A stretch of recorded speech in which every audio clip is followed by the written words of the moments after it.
Lagi dan lagi Prabowo bikin ulah dunia. Siapa sangka kebijakan Indonesia menghentikan ekspor nikel membuat satu dunia geger.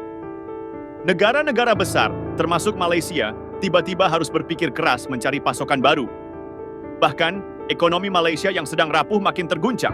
Kenapa? Karena negeri jiran selama ini sangat bergantung pada nikel Indonesia. Keputusan tegas ini diambil langsung oleh Presiden Prabowo Subianto sebagai langkah strategis untuk mengamankan sumber daya alam, SDA, bagi kepentingan nasional. Bukan cuma untuk jangka pendek, tapi ini soal masa depan Indonesia. Bayangkan selama bertahun-tahun, Indonesia cuma jadi pemasok mentahan untuk negara lain. Kita jual murah, mereka olah jadi produk mahal, lalu kita beli lagi dengan harga selangit. Masuk akal? Jelas tidak.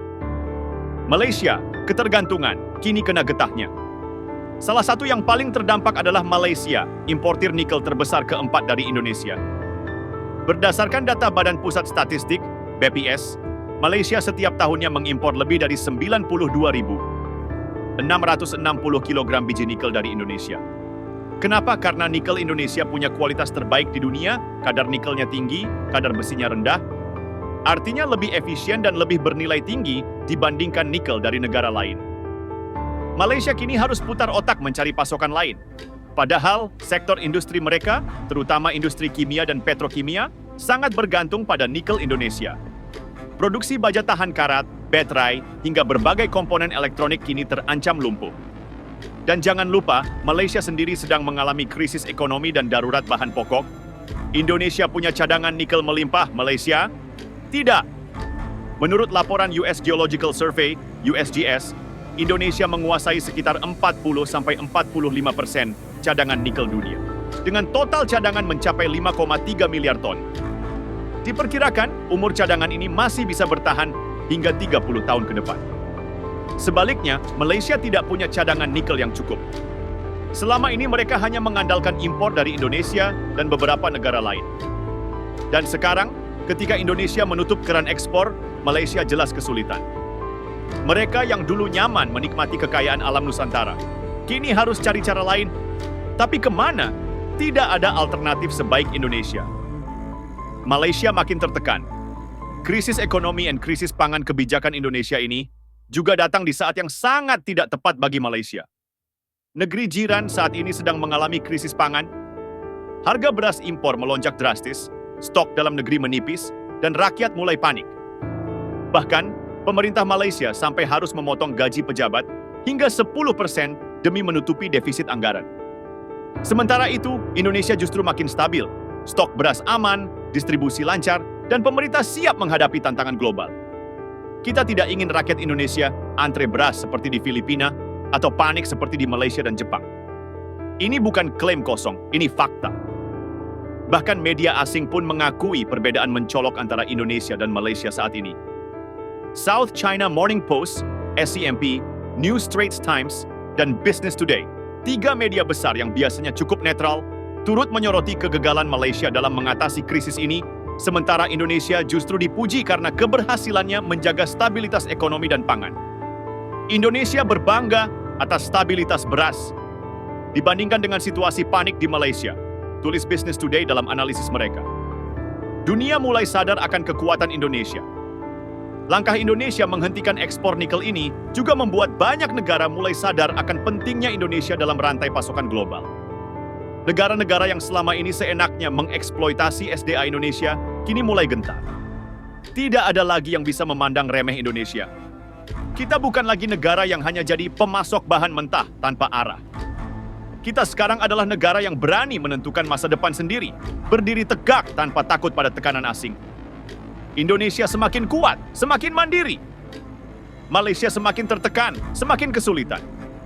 Dunia mulai mengakui bahwa Indonesia adalah kekuatan besar yang tidak bisa dipermainkan. Kebijakan ini bukan sekadar keputusan ekonomi, ini pernyataan politik. Bahwa kita tidak akan lagi tunduk pada kepentingan asing yang selama ini hanya ingin mengeruk SDA kita. Dan untuk Malaysia, mungkin sudah saatnya mereka mulai belajar bagaimana menjadi negara yang tidak sekadar bergantung pada negara lain. Karena jelas Indonesia tidak akan lagi bermain dengan aturan lama. Jadi, bagaimana menurut kalian? Apakah ini saat yang tepat bagi Indonesia untuk semakin memperketat ekspor SDA lainnya? Tulis pendapat kalian di kolom komentar. Nah, sekarang coba pikirkan. Apa yang terjadi kalau Indonesia tidak hanya menghentikan ekspor nikel, tapi juga mulai membatasi ekspor SDA lainnya, seperti batu bara, bauksit, atau sawit? Nah, sekarang coba pikirkan. Apa yang terjadi kalau Indonesia tidak hanya menghentikan ekspor nikel, tapi juga mulai membatasi ekspor SDA lainnya, seperti batu bara, bauksit, atau sawit? Bayangkan skenario ini. Negara-negara asing yang selama ini menikmati hasil bumi Nusantara dengan harga murah tiba-tiba kehilangan pasokan utama mereka. Mereka panik, mereka bingung, mereka mulai berpikir keras bagaimana cara menggantikan sumber daya Indonesia. Tapi masalahnya mereka tidak bisa. Seperti yang sudah terjadi pada nikel, kualitas SDA Indonesia tidak tergantikan. Ambil contoh batu bara. Indonesia adalah eksportir batu bara terbesar di dunia, terutama untuk negara-negara seperti Cina dan India. Kalau Indonesia tiba-tiba membatasi ekspor, industri mereka lumpuh, harga listrik melambung, perekonomian mereka bergejolak. Atau coba kita bicara soal sawit. Indonesia adalah produsen CPO, crude palm oil, terbesar di dunia. Uni Eropa boleh saja menggertak dengan aturan lingkungan mereka, tapi pada akhirnya, mereka tetap butuh sawit Indonesia. Mereka tahu tanpa sawit dari Indonesia, industri makanan dan kosmetik mereka akan terguncang. Indonesia tidak bisa lagi dianggap remeh. Dulu, negara-negara besar selalu menganggap Indonesia sebagai sumber bahan mentah yang bisa mereka ambil sesuka hati. Tapi hari ini, mereka harus berhadapan dengan realitas baru. Indonesia bukan lagi negara yang bisa ditekan dengan ancaman diplomatik. Kita bukan lagi bangsa yang tunduk pada kepentingan asing. Kita punya pemimpin yang berani, rakyat yang siap berjuang, dan sumber daya yang bisa membuat dunia bertekuk lutut. Dan sekarang negara-negara lain mulai sadar. Mereka butuh Indonesia lebih dari Indonesia butuh mereka. Tapi pertanyaannya adalah, apakah kita akan berhenti di sini? Ataukah ini baru permulaan dari kebangkitan ekonomi Indonesia yang sesungguhnya? Nah, sekarang situasinya makin seru. Dunia udah terlanjur kecanduan sumber daya alam Indonesia. Mereka panik ketika pasokan nikel tiba-tiba berhenti. Sekarang, bayangkan kalau Indonesia juga membatasi ekspor batu bara, bauksit, bahkan CPO, minyak sawit mentah. Apa yang bisa mereka lakukan? Uni Eropa? Mereka sibuk berlagak sok hijau, tapi tetap butuh CPO untuk industri makanan dan kosmetik mereka.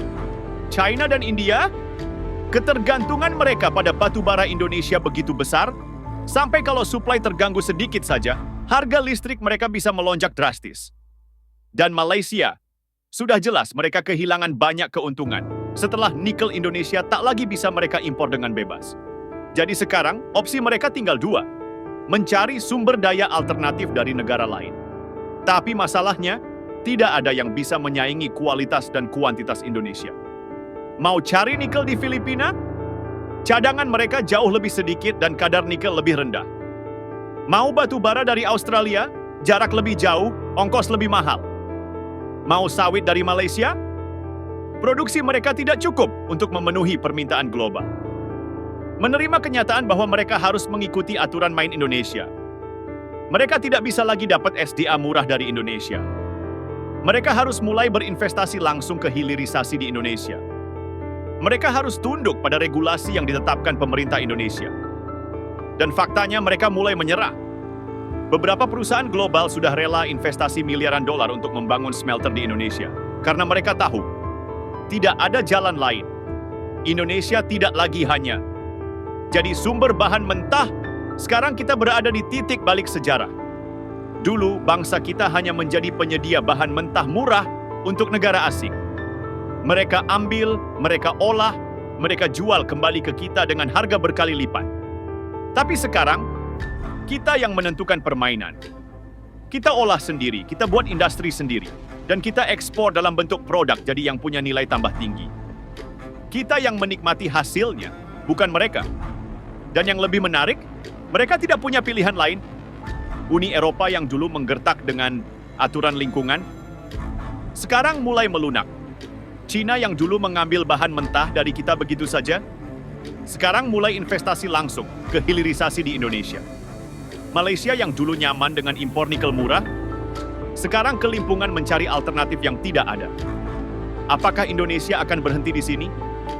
Kita sudah melihat bagaimana satu keputusan berani bisa membuat dunia gemetar, satu kebijakan bisa mengubah peta ekonomi global. Jadi, apa langkah Indonesia selanjutnya? Apakah kita akan lanjut dengan kebijakan proteksi SDA lainnya? Apakah kita akan terus memaksa negara lain untuk tunduk pada aturan kita? Ataukah ini baru awal dari kebangkitan Indonesia sebagai kekuatan ekonomi dunia? Yang jelas, satu hal pasti, Indonesia sudah bukan lagi negara yang bisa diatur oleh asing. Sekarang dunia yang harus menyesuaikan diri dengan Indonesia. Dan ini baru permulaan.